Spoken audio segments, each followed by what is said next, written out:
국민의힘 윤석열 후보가 대통령에 당선되었습니다.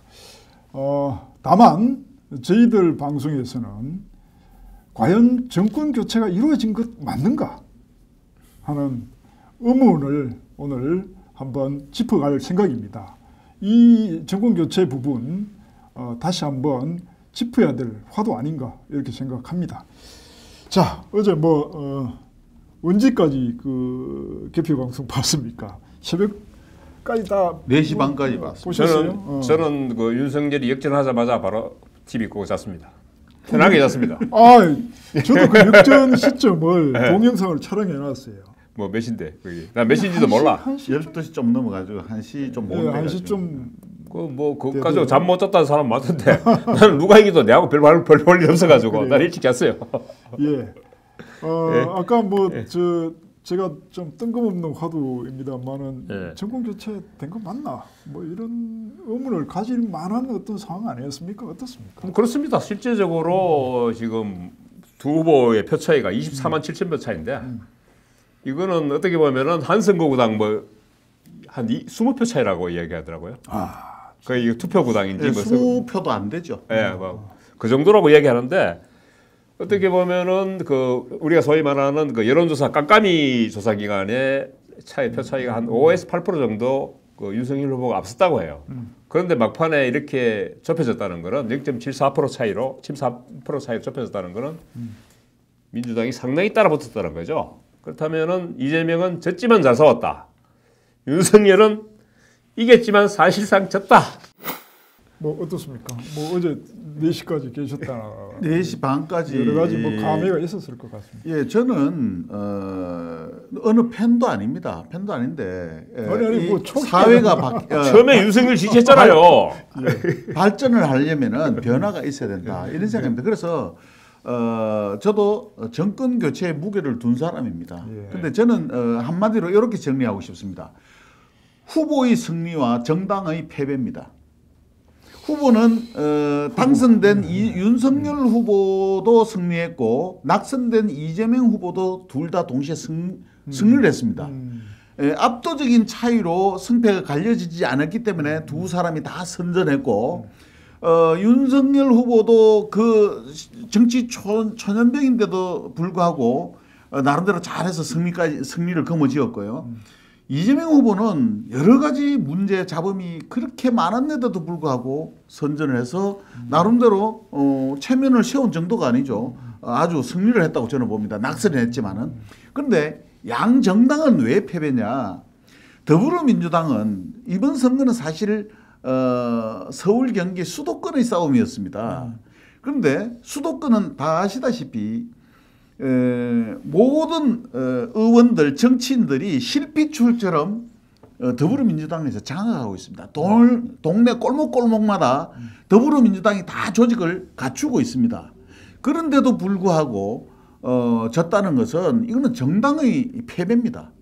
그 다음에 그러면 국민의힘은 승리를 했냐? 국민의힘도 패배입니다. 왜냐하면은 후보들은 선전을 했는데 정당은 한 일이 없어요. 왜 그런가 하면은 지금 국민의 열망이 뭐였습니까? 정권 교체가 국민의 열망이었습니다.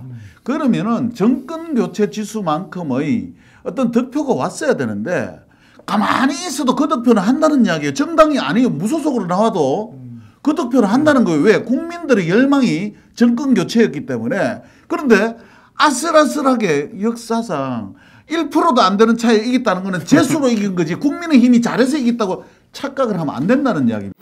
정권 교체라는 정권 교체 저는 홍만장님 그 이야기에 100% 동의하고요. 사실은 그 정권 교체 여론이 한 60대 6대 4 정도로 높았죠. 그렇죠. 그런데 윤석열 후보가 거의 사실은 1% 차이라는 건 같다고 봐야 되거든요.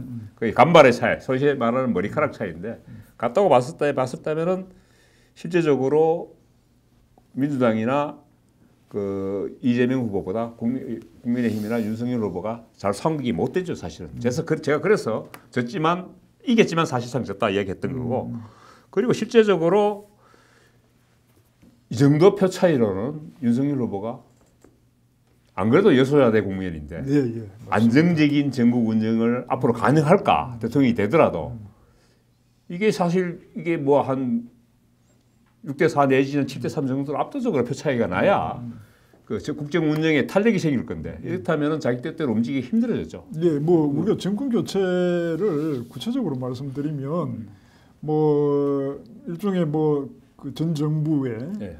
문 정부의 여러 가지 과오나 예. 또 뭐 여러 가지 비리나 이런 부분들을 뭐 제거하고 뭐 다시 일소해서 뭔가 새로운 정치적 흐름을 만들어내라 뭐 이런 요구였죠. 그렇죠. 사실은 뭐 문재인 정부가 41% 얻고도 촛불 정권이라 그러면서 그 맘대로 했잖아요. 그랬는데 사실은 저는 문재인 정권이 촛불 정신을 제대로 살려서 모르는데 촛불을 꺼뜨렸어요. 촛불로 집권해 놓고 촛불을 꺼뜨린 정권이라고 저는 보는데 그게 뭐 가장 그 대표적인 게 조국을 비롯해서 내로남불 사태의 이야기인데 제가 좀 이따 한번 그걸 한번 물어봐 주세요. 그 윤석열을 당선시킨 1등, 2등, 3등 공신을 제가 분류를 한번 해놨거든요. 그건 좀 이따 한번 물어주세요. 예. 자, 그러니 뭐 홍 반장께서는 이 이제 정권 교체라는 그러니까 그런 국민의 요구에 부응할 수 있는 동력 자체가 아까 뭐 이제 후보는 이겼지만은 정당은 실패했다. 뭐 이 이야기에 후보로서 이긴 후보가 그러면 이 아까 이런 그 국민의 열망을 실현할 동력을 갖고 있다는 겁니까? 그렇죠. 문제는 뭐냐면은 국민들이 정권 교체를 부르짖긴 했지만은 국민의힘한테 정권을 주겠다는 희망은 없었어요. 그거는 가지지 않았습니다. 단지 더불어민주당 기고만장한 더불어민주당으로부터 정권을 빼들고 싶다는 게 국민의 희망이었습니다. 근데 지금부터는요. 지금부터는 큰 어려움 없습니다. 누구한테 달렸냐? 윤석열 당선자한테 달렸습니다. 윤석열 당선자가 가장 많이 부르짖었던 게 뭡니까? 헌법 정신에 입각한 헌법 정신을 늘 강조를 했고요. 그 다음에 했던 게 공정과 상식 아닙니까? 그러면 대통령으로서 헌법에 보장된 권한과 지위를 가지고 공정과 상식에 맞도록만 하면 됩니다. 그러니까 여기에 당리당략을 생각하면은 힘들어집니다. 윤석열 당선자가 국민의힘이 당리당략을 생각하고 모든 걸 그런 입장에서 만약에 정권을 유지하려고 하면은 힘들어진다는 거예요. 아까 뭐 물어봐달라고 했는데 제가 그 1등 공신을 올해가 이민년 아닙니까, 그죠? 이민년 3월 정변의 1등 공신은 문재인 추미애. 사실은 누가 뭐 미당 서정수 선생이 나라를 키운 건 파라리 바람이라 그랬는데 윤석열을 키운 저는 파라리 문재인과 추미애라고 보거든요. 그 문재인의 내로남불, 조국의 내로남불 이 때문에 그렇다고 보고 2등 공신은 저는 뭐 어쨌든 후보 책임이 있다고 저는 봅니다. 이재명, 뭐 송영길 당대표부터 해서 조국까지 그리고 3등 공신 또 있습니다. 그 대깨문의 나팔수달 김어준, 유시민, 뭐 열린공감TV 이렇게 기타 등등 있는데 결국은 사실은 이들이 오만했기 때문에 이런 결과가 왔다고 생각하거든요. 사실은 그 큰 선거에서 5연패인가 5연승을 했잖아요. 그러다 보니까 눈에 비는 게 없었어요. 그래서 사실은 이 5분의 그 윤석열 후보를 당선시킨 건 그 반대편에 서 있던 국민들의 어떤 분노 투표예요. 그게 때문에 된 거지 사실은 윤석열 후보가 마음에 들어서 찍은 건 아니거든요. 분명히 윤석열 후보도 알아야 되는 게 그거예요. 윤석열 후보가 뭐 그 9개월 만에 뭐 지금 대통령까지 됐는데 뭐 제대로 아는 게 있어요? 뭐 그것도 아니잖아요. 사실은 그 표를 다시 저는 국민의힘을 이 대목에서 다시 요구하려 하면 돼야 되는데 어디 갔으면 저 후보를 못 내가지고 적자가 없어가지고 지금 엎뚱이를 데려와가지고 지금 윤석열이라는 엎뚱이를 데려와가지고 지금 후보를 내가지고 당선시킨 거 아니에요? 그렇게 사실은 문재인 추미애가 키운 엎뚱이를 데리고 와가지고 당선시킨 거예요. 그러니까 뭐 후보나 어떤 이 여당된 정당이 뭐 잘서라기보다는 아까 말씀하신 새 어떤 그룹의 민주당 정권의 분노한 그 사람들이 그 분노의 그 상징적인 인물을 찾다 보니까 윤석열을 찍은 거예요. 그리고 그런 어떤 감성적 흐름들이 정권 교체라는 열망을 만들어낸 그런 것 같습니다. 자, 어쨌든 뭐 정권 교체가 된 것인지 여부는 뭐 우리 구독자 여러분께서 깊이 한번 생각해 보시고요. 이제 윤석열 정부가 새롭게 어떤 인수위도 구성하고 뭐 소위 말하는 통합 정부도 구성해야 되는데 이 부분에 대한 뭐 향후 전망을 한번 해주셨으면 합니다. 예, 어떻습니까? 일단은 윤석열 당선자가 앞으로 해야 될 일이 있고 그다음에 국민의힘이 해야 될 일이 있습니다. 그런데 이거를 과거의 당선자들은 오랫동안 정당에서 뭐 참 키워왔던 사람이기 때문에 정당이 자기 집이나 마찬가지고 모든 게 정당을 통해서 다 했어요, 그죠? 근데 이제 윤석열 당선자는 그런 부담을 느낄 필요가 전혀 없다는 겁니다. 신세진 것도 없고 사실은 뭐 빚진 게 없잖아요. 그러니까 내가 마음먹은 대로 그야말로 공정과 상식이 통하는 대로 해야 되는데 당선자의 당선 취임 그 인사말에서도 합치라는 이야기를 했습니다. 그럼 지금부터는 누구를 보고 가야 되느냐? 국민의힘의 당원이나 국민의힘 국회의원들을 보고 정치를 하면 안 된다는 이야기예요. 지금부터 봐야 될 것은 정말로 더불어민주당을 비롯한 정의당이라든가 모든 정당의 정치권을 다 존중하고 같이 머리 맞대고 상의를 해야 될 상대로서 인정을 하고 시작을 해야 돼요. 협치, 예. 통합. 그렇게 안 하면은 윤석열 당선자 본인이 힘들어집니다. 사실은 저는 그 윤석열 후보 당선인이죠. 윤석열 당선인한테는 사실 대선은 내비고사였어요. 이제는 본고사 아직 남았어요. 그 본고사가 본고사가 사실은 이게 지금 그 윤석열의 정치력이 이제는 본격적으로 시험대에 오르는 건데요. 저는 사실 이 부분에서 여전히 저는 퀘스천 마크로 보는데 실제적으로 지금 여소야대 국면이지 않습니까? 뭐 지금 국민의힘이 다 합쳐봐야 110석, 111석입니다. 저 국민의 당까지 합쳐봐야 114석 정도 될 거예요. 최대한 끌어모아봐야. 아마 근데 지금 야당이 된 지금 그 민주당은 뭐 172석에다가 또 기타 우호 그 정당까지 합치면 거의 180석입니다. 180대 지금 120석 가지고 싸움이 되겠습니까? 그죠? 결국은 이제 협치를 할 수밖에 없는 국면인데 저는 국민들이 이번에 왜 이렇게 24만 7천 표 차이로 둘 다 거의 비슷하게 이렇게 표를 줬느냐 하는 부분을 한번 고민해. 그 표가 왜 의미가 뭔가 이런 거죠. 저는 사실은 민주당한테 계속 싸우다 보니까 그러면 표를 왕창 주면은 민주당이 잘할 것 같아서 지난번 총선 때 왕창 준 거거든. 2년 전에요. 한번 죽었다. 180석 줘보니까 이건 일 더 못하고 더 안하무인이었단 말이죠. 내로남불이었고.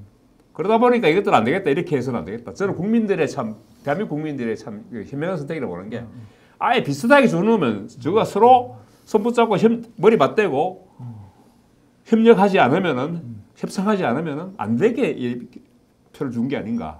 그 윤석열도 저는 마찬가지라고 봅니다. 만약에 지금 윤석열한테 그 당선인한테 표를 준 많은 분들이 분노의 투표로 저 대깨분들 보기 싫으니까 저마다 죽여달라고 표를 줬겠지만 실제적으로 제가 봤을 때는 윤석열 당선인이 대깨문을 죽이기는커녕 자기가 안 죽으려면 협상을 할 수밖에 없다. 자, 뭐 최초로 한 것이 당선인 비서실 구성하고 그다음에 뭐 또 우리 일정상 뭐 통상 얘기하는 게 국무총리 쪽인데 뭐 예견되는 부분이 있습니까? 뭐 저는 일단 비서실장은 장제원 의원으로 내정을 했고요. 그 다음에 하는 게 인수위예요. 인수위. 인수위 구성을 구성하고 뭐 인수위 구성을 보면은 이제 짐작이 가죠. 자, 1번이 뭐냐면은 안철수 포션을 어떻게 둘 것인가.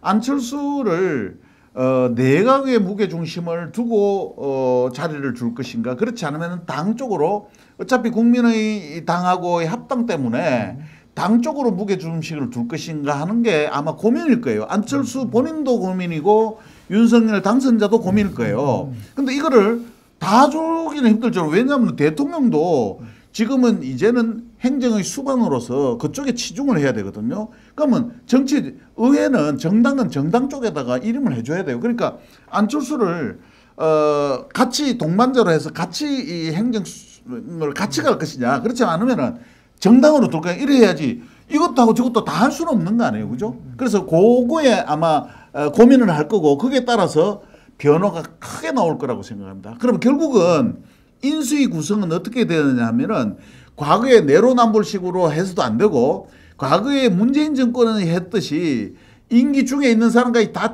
목 쳐내고 내 사람들 다 안출 생각하면 큰일 납니다. 그러면 결국은 인수위도 많은 부분에 많은 그때 이야기를 했잖아요. 인맥이 그 두터운 인맥을 통해서 여러 가지로 식견을 가진 사람들을 인수위에 두고 그 전국을 짜나가야 될 거라고. 예. 두 분 이야기 중에 이미 내포되어 있었는데 제가 한 번 더 짚고 질문하는 것으로 말씀 좀 드리고 싶은데 왜 이제 우리 경마 있지 않습니까? 경마할 네. 때 말을 산다 하지 않습니까? 네, 말 사죠. 요즘의 정치는 그러니까 우리 예컨대 대통령 같으면 한 7,000개짜리 임명권을 가진다고 하대요. 그러니까 7,000개 자리와 관련해서 윤석열이라는 일종의 말을 하나 만들어 놓고 옆에서 이제 모든 뭐 이제 그 선거에 관여하는 사람들이 말을 사는 막군을 사는 사람들이 된다는 거죠. 그 일종의 뭐 우리가 앞서 문재인 정부의 실패 중에서도 그 우리 뭐 주사 쪽에 뭐 그런 그렇죠. 사람들이 문재인을 말을 세워놓고 사서 자기들이 그런 권력을 농단한 거 아닙니까? 뭐 그렇게 된 것처럼. 뭐 문재인 정부뿐만 아니고 이그 정부들이 다 그렇긴 한데. 요번에도 아니, 그 박근혜 부분을 정권 때도 그랬죠. 조사를 사실은 삼아야 뭐. 되는 거 아닙니까? 어떻습니까? 예. 인수위 구성이나 또 내각 구성이나 어떻습니까? 그러니까 그 김영삼, 김대중 정부에는요.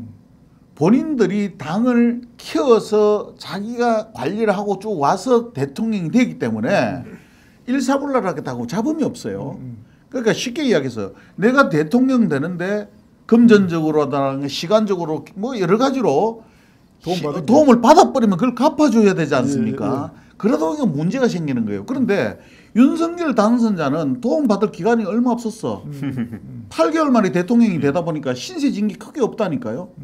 그러다 보니까 오히려 과거처럼 그렇게 가면은 힘들어져요. 이제는 내가 신세진기 없고 갚을 게 없기 때문에 윤핵관은 어떻습니까? 그냥 아니 윤핵관은요 지금은 윤핵관은 공격을 하니까 그러지 내하고 같이 움직여야 될 사람은 가까운 사람을 하지 어떻게 그 윤핵관은 정치적인 공격을 하다 보니까 그래 된 거고요. 지금은 진짜로 윤핵관들이 포진을 해야 돼요.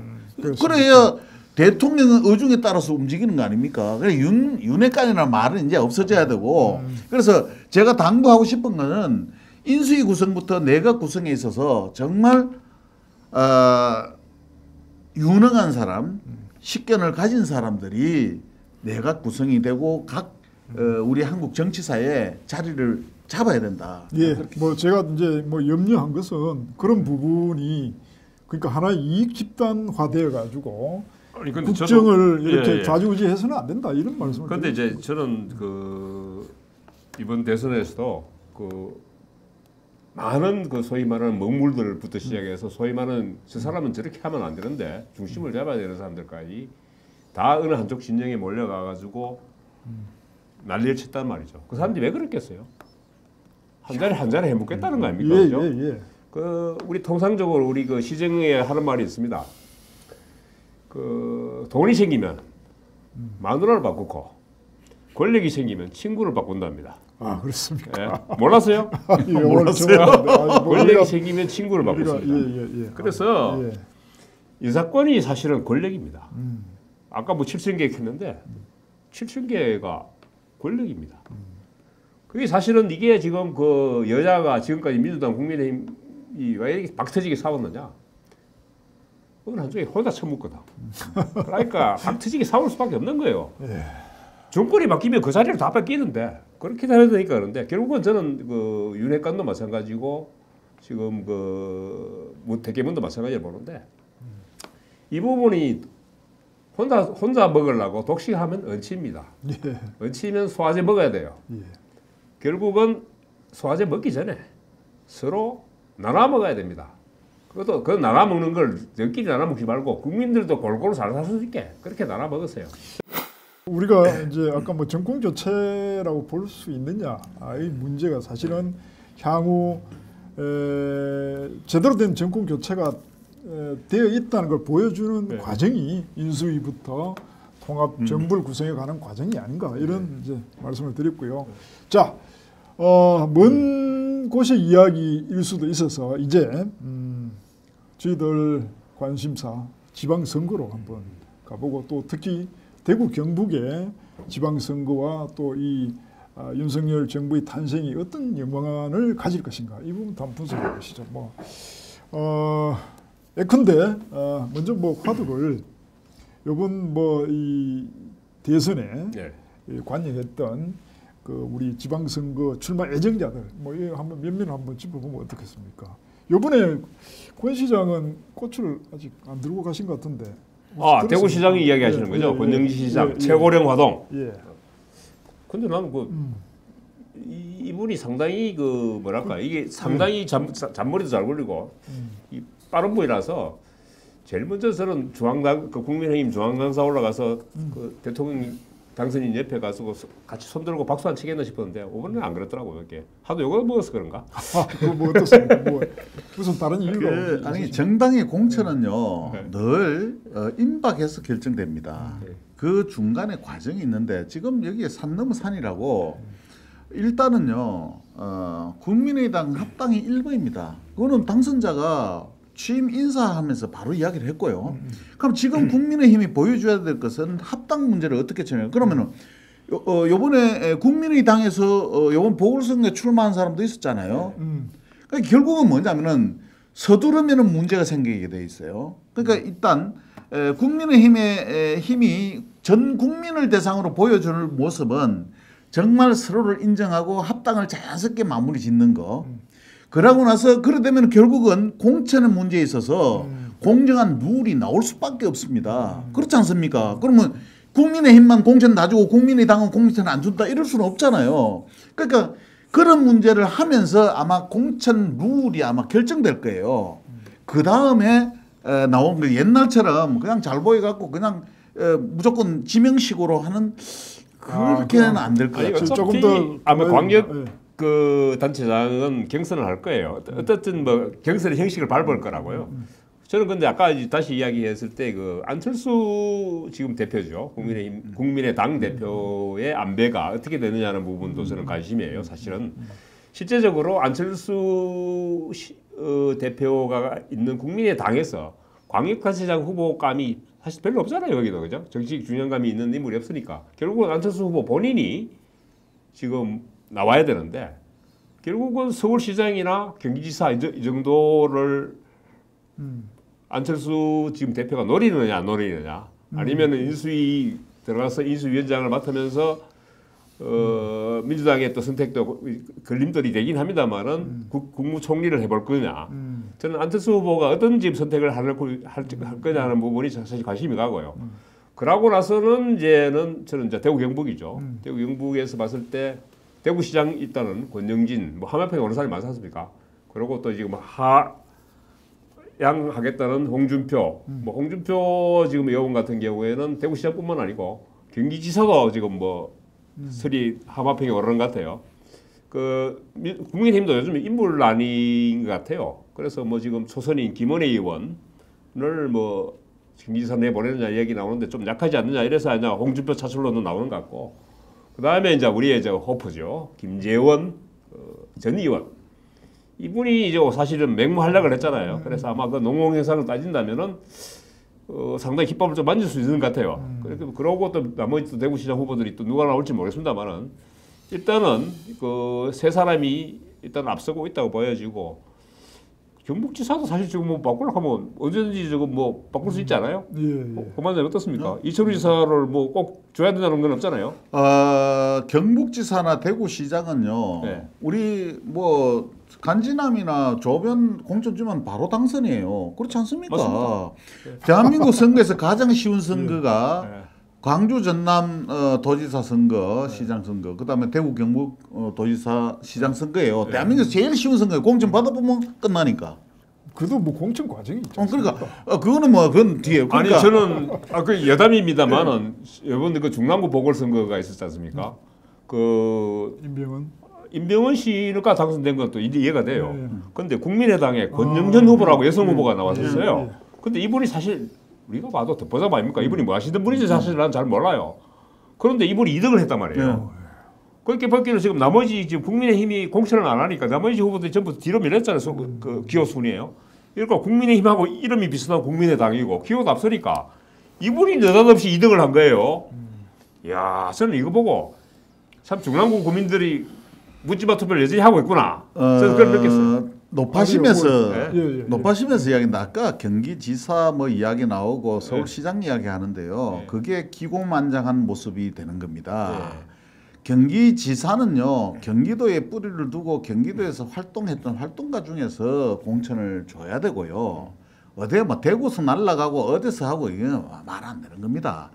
그래서 이번 지방자치단체장의 선거는 그 지역에 뿌리를 둔 사람 중에서 공천을 주지 않으면은 반발이 생겨요. 잡음이 생길 수밖에 없습니다. 그래서 아마 당에서 국민의힘에서 과거에 여당인 시절에 그런 그 향수에 젖어가지고 만약에 그렇게 공천을 하면은 또 문제가 생깁니다. 그래서 이번에 3개월 뒤에 일어나는 지방선거에서 대통령까지 이제 야당이 정권을 잡았으니까 이 지방자치단체장이 아마 그 영향을 많이 받을 거예요.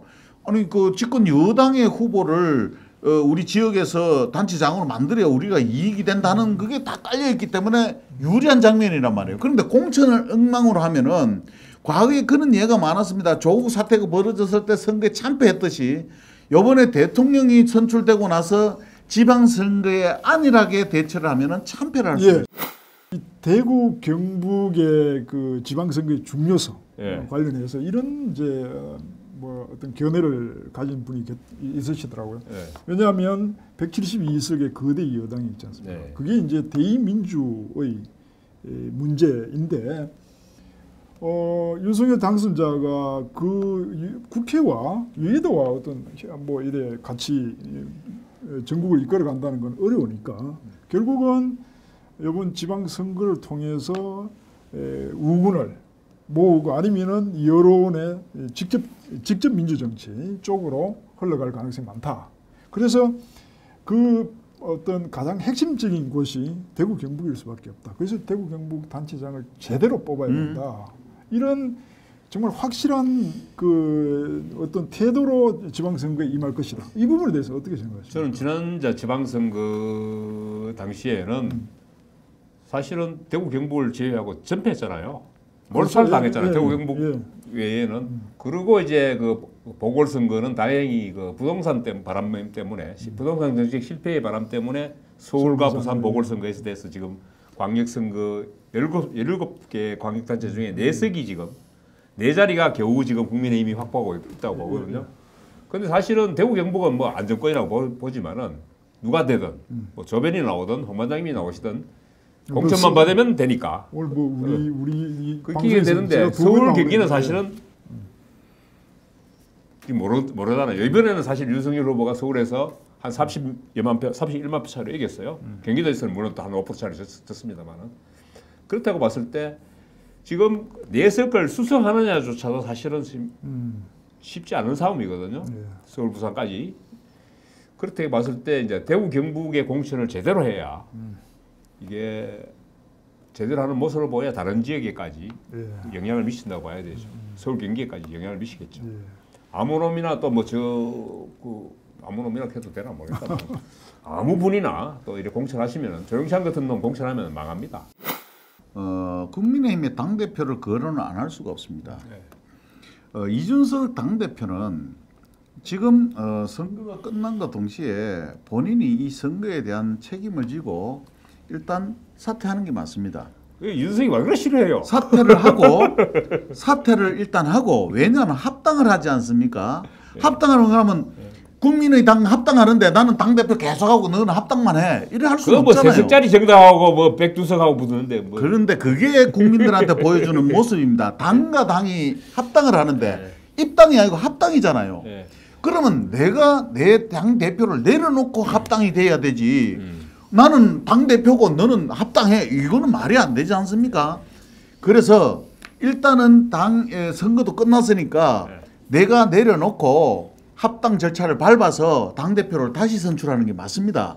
그렇게 해야 공정한 룰이 되고 공천에서 잡음이 없어져요. 그런데 우리가 벌써 국민들이 다 알고 있지 않습니까? 이준석 당대표가 다음 지방 공천권을 행사할 거다 뭐 그런 이야기를 본인도 뭐 그런 이야기를 한 적이 있지만은 시험도 친다고 했잖아. 다 그렇게 알고 있기 때문에 만약에 그런 식으로 가면은 공천을 아무리 정상적으로 해도요 잡음이 생기게 돼 있습니다. 그래서 지금 국민의힘은 국민의 당과의 합당에 일단은 가장 당을 내려놓고 기득권을 내려놓고 합당을 추진해야 됩니다. 그러고 나서 공천에 들어가야 됩니다. 아마 뭐 국민의힘 내부에서는 어떻게 평가할지 모르겠습니다만은 만약에 이번 그 대선에서 이재명 후보가 당선됐다면은 저도 그 이준석 대표를 1등 공신으로 꼽을 정도로 사실은 여러 가지 문제를 많이 일으켰죠. 사실 당 대표로서의 어떤 자질 부분에서는 좀 문제가 있다고 보여집니다만은 이 친구도 사실 이 뭐랄까 이게 참 잔수에 워낙 밝은 친구라서 저도 갈라치기 하는 이런 부분은 문재인 정권의 큰 실책을 하는데 거기에 편성한 또 갈라치기까지 이 친구가 했는데 저는 우리 정치에 이준석이 그렇게 긍정적인 영향을 못 끼쳤다고 저는 봅니다. 저는 사실은 그 젊은 친구고 이렇게 해서 이준석 대표가 나와서 우리 정치를 좀 바꿔주길 바라는데 저는 이준석 대표가 오히려 기성 정치권의 나쁜 점만 더 악화시키지 않았느냐 나이에 비해서 너무 좀 노예하다 이런 판단을 하고 있습니다. 그 부분에서 이준석 대표가 앞으로 정치적 장래가 얼마나 지금 할지는 사실은 잘 모르겠습니다만은 아마 이번에 자리에도 쉽게 내놓을 것 같지는 않은데요. 아니요, 내려놔야 됩니다. 왜냐하면은 우리가 위기가 있거나 어떤 쇄신을 할 때는 일단 재신임을 묻는 것도 있지 않습니까? 네. 그런 게 정치사에 상당히 많습니다. 그러면 이번에 합당 문제도 있고 공천 결과 사실은 선거 기간 동안에 국민의힘 그 당원들이 국회 원내 의원들이 모여서 탄핵까지 갔지 않습니까? 네. 탄핵까지 간 거를 지금 윤석열 당선자가 말려서 지금 넘어간 거 아니에요. 네. 그러면 본인이 당 대표로서 신임을 물어야죠. 자, 이 선거 끝났는데, 자, 이 정도 되면은 내가 당 대표로서 내가 이렇게 신임 묻겠다 하고 자기가 잠시만요. 그러면 제가 조변의 사회권을 잠깐 빼뜨려가지고 어차피 당원이시니까 나는 당원도 아니고 나는 뭐 아무것도 아니니까 만약에 지금 지방선거를 앞두고 있잖아요. 지금 뭐 해봐야 지금 얼마 남지도 않았는데 지금 그 대구 경북에서 지방선거 공천을 받으려면 누굴 찾아가야 됩니까? 윤핵관이 누굽니까? 당원이 아시잖아. 누구를 뭐 상당한 그 당 내부 정보를 좀 알려주셔서 내부 정보라서 저도 잘 모르겠어요. 저는 대구에서 말이죠. 참 안타까운 게 하나 있습니다. 유승민 의원의 위치가 어떻게 되느냐? 유승민 의원은 본인이 정치적인 역할이나 위치를 이번에 대통령 선거에서 뭐 말미에 또 같이 이제 연단해서 선거 운동을 했습니다. 그러면은 이분은 대구를 모르는 척하고 대구는 내 모르겠다. 나는 서울만 보겠다. 뭐 대통령만 하겠다. 뭐 이렇게 하실 건지 그렇지 않으면은 지금 대구시에 방금 말씀하셨지 않습니까? 이 정치적인 지도자가 없는 이 상황에서 유승민의 역할이나 이런 것들을 나는 이제 정치를 떠난다 하든지 안 그러면은 내가 다시 제도약을 발판으로 삼겠다 해서 한번 가든지. 요번에 조원진 의원과 우리 당의 그 득표를 보셨죠? 네. 그러니까 그걸 보면은 이제는 그 뭡니까 배신자 말한 이런 그 프레임은 없어졌습니다. 그렇지 않습니까? 네. 그러니까 더 이상 유승민 의원이 그런 배신자 프레임에 갇혀서 내 정치 인생을 접는다 이런 것보다는 한번 이 지역을 위해서 자기를 지금까지 만들어준 대구 시민들을 위해서 내 역할을 어떤 식으로라든 하겠다는 모습을 한번 보여주는 것도 괜찮아요. 근데 오늘 안 그래도 그 이야기를 누군가 하셨는데 그럼 뭐 달성에 박근혜가 내려와 있는 상황에서 유승민 의원이 과연 무슨 정치적 입장을 내세울 수 있는 상황이 되느냐 뭐 이런 이야기를 하더라고. 전 뭐 유승민 의원은 대구 오는 거는 이미 타이밍도 늦었고 이제는 끝났다고 봅니다. 예. 그 사실은 아마 서울 언저리에서 계속 비빌 거라 보는데 차라리 뭐 그럴 것 같으면 뭐 경기지사를 한번 나오던가 뭐 이렇게 하는데 경기지사도 공천 받기도 쉽지 않을 것 같고 예. 실제적으로 와서는 유승민 의원은 이미 기회를 다 놓쳤어요. 그 자기가 배기 종문할 기회도 놓쳤고 이번 대선에도 마찬가지고. 좋습니다. 뭐 뭔가 이분도 나는 그 부분의 전체를 밟고 있는 것 같아요. 우리가 그 언론계에서 기자들이 그 자질면서 높이 평가하는 분이 있었어요. 말년에 이상하게 또 풀린 분이 있지만 손학규 씨라고 손학규 기사에 대해서 사실 그분이 젠틀맨이고 여러 가지 자질면이라든가 모든 분이 훌륭하다고 생각해요. 근데 그분도 여전히 정치적 판단력 그게 문제 때문에 사실은 그분이 이제 결국은 뭐 이상하게 풀렸습니다만은 저는 유승민 의원도 그 손학규 전 의원의 전체를 밟고 있지 않느냐. 저는 이렇게 자, 아니 뭐 기왕 죄송합니다. 예, 구독자 뭐 평가를 하자면 저는 이번 대선으로서 그 유승민은 이미 이제 폐지 처분됐다. 기왕 이게 뭐 지금 방송이 늘어지고 있습니다만 예. 그러면은 홍준표 의원은 뭐 지금 아까 이야기하신 뭐 결론이 안 났습니다만은 대구시장 선거에 나오는 것을 과연 윤석열 당선자는 허용할 것인가 아니면은 국민의힘은 허용할 것인가 국민의당은 허용할 것인가. 근데 저는 이분이 뭐 윤석열 입장에서 윤석열 당선인 입장에서는 나오라면 나오지 마라 이야기할 게 없다고 봐요. 살아 돌아오면 우리 편이고 죽으면 나무 편이고 그런 거지 뭐. 그래 봤을 때는 제가 홍준표 의원이 과연 당내 경선에서 버텨낼까? 저는 컷오프 안 하겠습니까?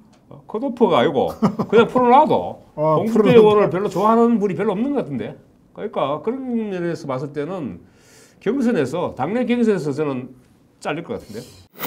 예, 먼 미래가 아닙니다. 저희들 뭐 이 대구 지방의 주민들로서는 뭐 먼 미래가 아니라서 이 부분에 대한 그런 부분에서는 저는 관심을 가질 지금 그 누구죠 또 하나 더 있잖아. 김재원도 마찬가지로 보거든요. 김재원, 홍준표는 일단은 그 대구 시민들의 심판을 받기 전에 당원들의 심판을 견뎌낼 수 있느냐나 저는 그게 관건이라고 보거든요. 그런 면에서 사실 이런 선수들이 나옴으로 해서 저는 권영진 현 시장이 상당히 꽃놀이패를 즐기는 상황이 됐다. 저는 이렇게 봅니다. 권영진만 입장이 좋아졌다. 이렇게 보여집니다. 예. 자, 마무리를 해야 될 것 같습니다. 오늘 방송은 저희들이 한 반나절도 안 지났습니다. 새로운 당선인을 배출한 날에 여러 가지 소회들을 한번 펼쳐놓고 아예 뭐 시간을 많이 두고 한번 이야기를 나눠봤습니다. 뭐 지난 문재인 정부가 촛불 민심에 근거해서 탄생했는데 그 민심을 배반한 탓으로 이렇게 정권 교체에 임하게 된 것 아닌가 이렇게 생각합니다. 이 새로운 정부는 또 정권 교체라는 열망에 근거해서 탄생했습니다. 앞서 본 부분을 반면 교사 삼아서 잘 해주시기를 바라고 특히 그러한 시험되는 인수위원회 구성과 통합정부 구성 또 지방선거에 대하는 어떤 태도들 또 가치들 이런 부분에서